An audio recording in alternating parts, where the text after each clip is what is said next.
Филмската магија на Балканот започнала да се шири преку Битола.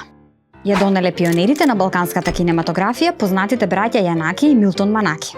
Како млади се влюбиле во фотографијата. Светот го гледале главно низ фотообјективот. Нивното ателје за уметничка фотографија започнало да работи во Битола во 1905 година.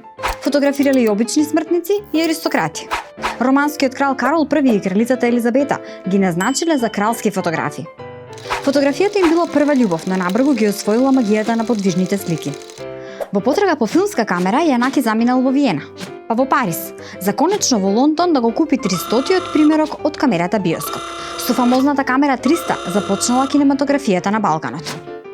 Баба Деспина е првиот филмски кадар што го снимиле браќата Манаки. Нивната 114 годишна баба ја снимиле како преде во видео без звук кое трае 1 минута. Од тогаш светот го гледале главно преку филмската камера. Документирале свадби и обичаи, но и историски случувања во земјата и во регионот.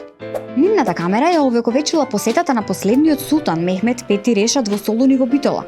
Ги снимиле и фотографирале балканските војни и Првата светска војна. Одоцна го отвориле и првото кино Манаки на Широкстокак. Кога прикажувале неми филмови, имало оркестар кој давал посебен шарм на проекциите. Милтон Манаки снимал и за време, но и по Втората светска војна.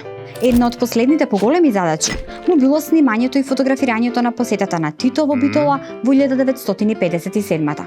Според една анегдота, Милтон му се обратил на Тито со зборовите: "Го запрев султанот, ве запирам и вас да ве фотографирам."